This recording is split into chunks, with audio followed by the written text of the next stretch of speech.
Hi guys, today's story is that of Heather Mack. We are going to Bali. Ooh, let's go. Sin and Tonic! I know that today is Friday, but I am actually filming this on Tuesday because tomorrow I have the tooth out and I thought I might not feel up for filming after I've had something yanked out of my head. So I'm filming today, and hence why there's only one video this week. And also, just for fun, let me just double check. My light is broken. So I am like shining the light of my phone onto my face, but you can also see it in my glasses. So I do apologise if this is all a bit of a mess. It is going to force my hand into purchasing proper, good lights. So that's exciting. Watch this space. Also, I'm wearing a sheet because I'm really cold. I was going to film inside, but Paul's now coming home. It's all been a bit of a day, to be honest. It's all been a bit of a day. Without further ado, let's dive on in.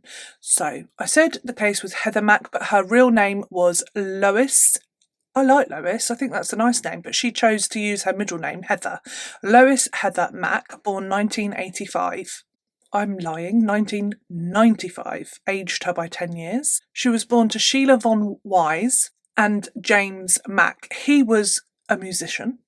He was 66 when Heather was born, and her mother was 43. And they all lived in Illinois. Things were not rosy by a long stretch. So between 2004, so Heather was 9 then, and 2013, the police were called out to their residence. Wow, a lot. 86 times. 86 times. Most of these occasions were Sheila calling the police about Heather and her violent behaviour. There was some theft as well. Sometimes the police were called and then the line would go dead. They had to go and check everyone was okay. It was a domestic violence, basically, but with a child against a parent. James they'd been on a cruise. It's a very bizarre thing. So he'd been on a cruise in 2001 and he injured his foot and it wasn't dealt with properly, it wasn't healed properly, and it left him like partially paralysed. What an accident. And also you're stuck on a ship, so if you don't get the right care, that's mad, isn't it? And then in 2006, I don't think it was related. I don't think so, but it could be. That's why I said it. And then in 2006, he passed away, James. He had a pulmonary embolism. And is that a clot that has gone onto your lungs? I'm not sure, but how tragic. What a horrible tragedy. Whether the foot injury is related to the pulmonary embolism, I don't know, but I thought it could be. I'm not medical. What? I'm not medical. Like, I'm not a doctor. I'm not a doctor. So not sure, but I thought I'd bring it up. Anyhow, we can never know what has really gone on behind closed doors, but James's family found it an odd pairing, Sheila and James, and that he possibly didn't want to be on his own, so he remarried because he had 5 children previously to his marriage with Sheila, and then they had Heather together. Oh, rhymes. Neighbours would say that Sheila was nice, kind, caring, a nice person, and it just sounds very much like Heather was incredibly troubled. But like I say, we don't know what went on behind closed doors and what the relationship was really like because we weren't there. But to call the police 86 times for the behaviour of your daughter that's wild, isn't it? 86 times. So that, like, in that time frame, mad. In 2010, Heather punched Sheila she had a broken ankle and she punched her in the ankle, and all because Sheila had accused Heather of stealing £1,000. And then this is quite worrying and grim. In 2011, Heather broke Sheila's arm. She broke her arm. That's quite a feat, isn't it? And then she disabled the phone line so that Sheila would not be able to call for help. That's very disturbing behaviour. Heather was arrested at age 16, and she was charged with battery and violence against Sheila, and she was convicted, and then she was ordered to therapy and anger management in all of this, Sheila was adamant that her daughter needed help. She needed, at this point, she got this therapy and anger management, but she was 16. This had been going on since she was 9, probably earlier than that. But she would bite her mum, she would hit her mum, she'd broken her arm. There were all these horrible things that were happening, and Sheila was adamant that Heather just needed the right help and support. Also, in 2011, the settlement came through. So when James had injured his foot and got the wrong treatment on the cruise, I think it was in the Caribbean, he had taken out a lawsuit against them to sue them because he'd been left partially paralysed from this thing. So, and that all settled in 2011 after his death, sadly. And before his death, he had written that 500 grand that sum would be left to Heather, his daughter. However, it was not, and it was left to his wife, Sheila. So now Sheila has a chunk of money. We move on to 2012, and again, the violence is just continuing. Nothing has changed, and the police are called again. Heather has bitten her mother this time, and it's left a nasty bruise, but Sheila refused for the police to photograph it. It sounds like she's trying to protect Heather at all costs, but she also knows that she really does need help. It's a really sad situation. Side note, I am super cosy in my sheepy fleece. Oh, it's so good. Paul got it for me at Christmas time. It goes down to nearly my feet, my ankles, and it is so warm and so cosy. God, I just got the chills, so I'm putting my hood up. When Heather was a senior, she met somebody called Tommy Schaefer, and Sheila did not approve of this relationship. Now, Tommy was an unemployed rapper, and he went by the name Tommy Exx. I don't know how else to say it. I'll put it on the screen, but to me, that's Tommy XX, or Tommy EXX, EXX, Tommy EXX, whatever you fancy. Sheila really disapproved of this. She was like, no, don't like him, don't like this at all. So she sold their house and they moved to the Gold Coast in Chicago to have a new start. However, this did not deter Heather and Tommy, and Heather fell pregnant twice. Well, actually, I believe 3 times with Tommy, and twice she had an abortion, and the 3rd time is so messy. This is such a messy family. There's just so much that's gone on. It's such a shame. So she ended up Sheila was seeking legal power of attorney over Heather to enforce a 3rd abortion because she didn't want Heather to have a baby with Tommy EXX. She wanted him to be her ex. We're coming to the crucial point in this case. Sheila decides to book them a holiday to Bali whilst waiting for blood work to prove whether Heather, my gosh, just rhymes with everything, that name, whether Heather was pregnant or not. So it all sounds like a bit of a distracting, crappy time. Oh, let's go on holiday. Mind you, change scenery, all that jazz. Let's go to Bali. I don't know, but it comes across like Sheila was desperately trying to keep Heather on the straight and narrow. She was trying whatever she could, and, maybe this holiday was part of that as well. I'm not sure. Whatever you're doing, it's not working. No judgment, because I don't know the full story. So they're off to Bali. They went first class. They arrived on the 4th of August 2014. They stayed somewhere else originally. Then on the 9th of August, they ended up at the St. Regis Hotel. They arrive in Bali, and not long after that, Heather steals her mother's credit card and books Tommy Exx, EXX, a flight out there to be on holiday with them. What the deuce? This girl, man. Also expensive. This is not a cheap holiday, cheap hotel at all. This is a flight would have cost a packet. And I know that they've got a bunch of money from the lawsuit thing, but still, it's not your money. No boundaries. Not a care. On the night that he arrived, Sheila and Heather are seen having a row on CCTV in the hotel lobby, and I am not surprised because that is so, I can't think of a word. It's disrespectful, it's naughty. What do you do with that? What do you do with a kid like that? It's making my palms sweat. Oh. Tommy, Sheila and Heather all end up at some point back in the hotel room all together. And this is where it's just beyond, and it's so tragic because it's a really horrible, tragic end to Sheila's story, because Tommy used the metal handle of a fruit stand to beat Sheila to death. I have no words. As if that wasn't bad enough, they then decided to force Sheila's body into a suitcase. So they put it in a suitcase. They wheeled that suitcase into the lobby of the hotel. And then they called a taxi and put the suitcase in the boot of the taxi, the trunk, and then said to the taxi driver, we're going to be checking out. But they never came back to the taxi. So the poor taxi man was just waiting there. Nothing happened. Then the hotel security come out because he's obviously like, I don't know where these people have gone. They've disappeared and what have you. And the hotel security opened the trunk of the taxi to take the suitcase out. And they notice that suitcase has got blood on it. So they tell the taxi driver to drive it straight to the police station because I think they just knew. Weird thing to think, isn't it? But like, I think there's a body in there.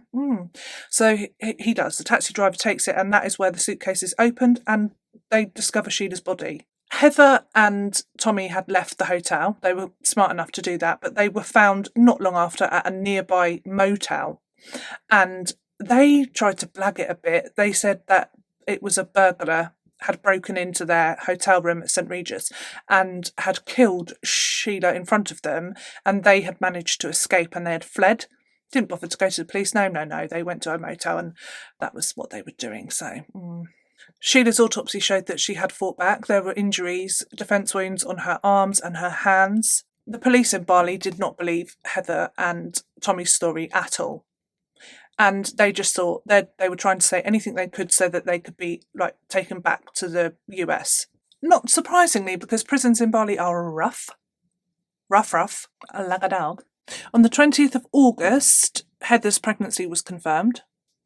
And then on the 19th of September, Tommy pleaded guilty to murdering Sheila. And Heather confessed to getting rid of the body.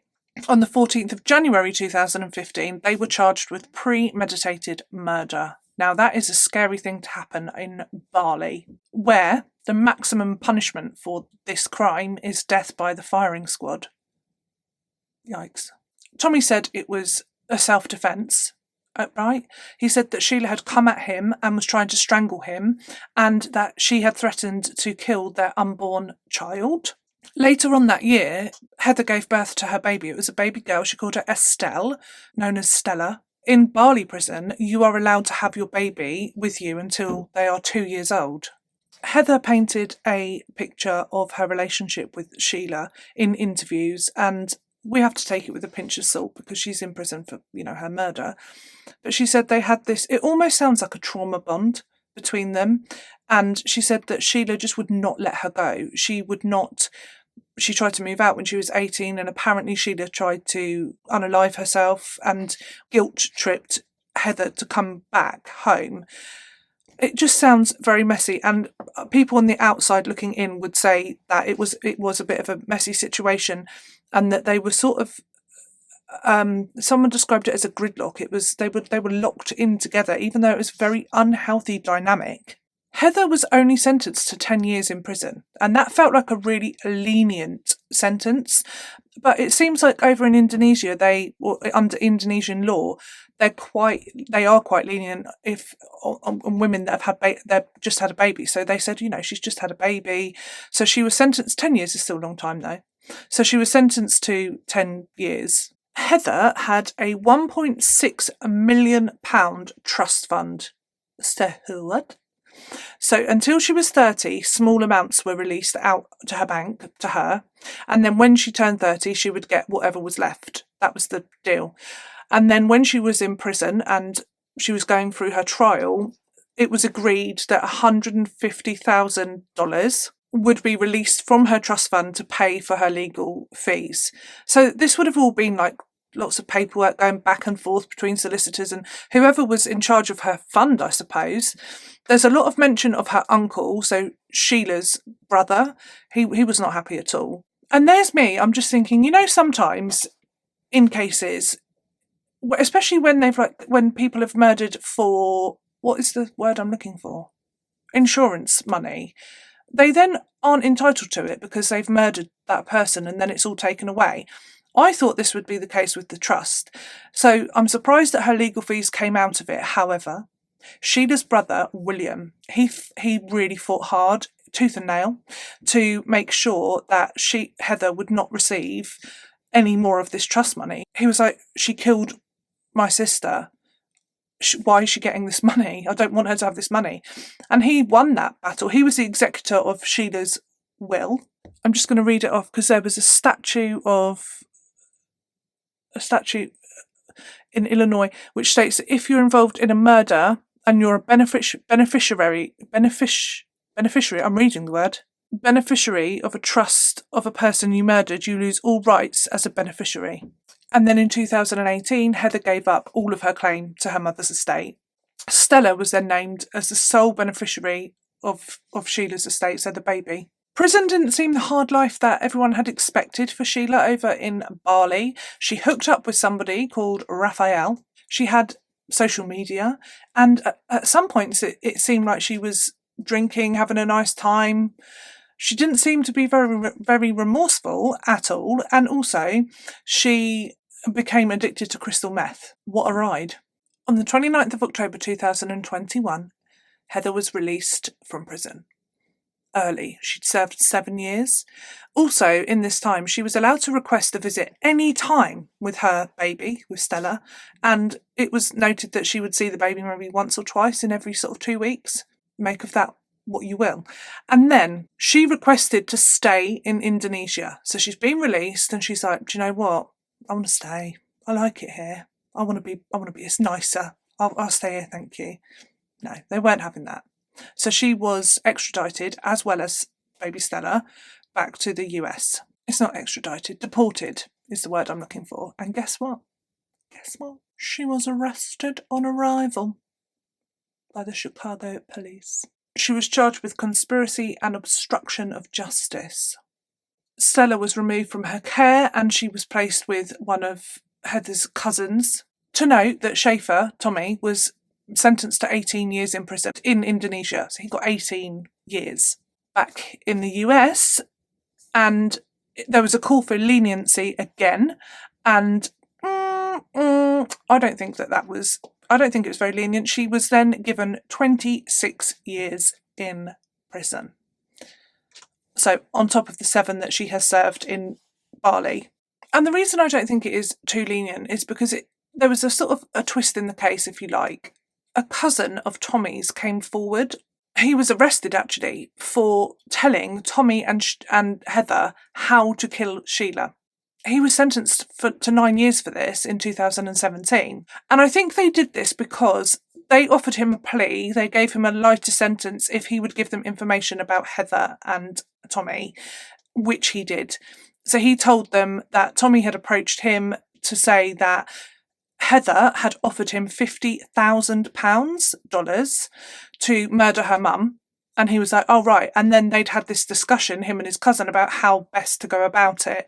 So it proved, if you will, that Heather and Tommy had premeditated the murder. I mean, she was going to pay him for it. That's, so it painted them in this picture. So I don't believe it was too lenient because she did want her mother dead. She wanted her dead and she paid someone to do it, whether it was a boyfriend or not. You can't take that lightly. I'm cold again. I really hope I'm not coming down with something. My goodness. Again.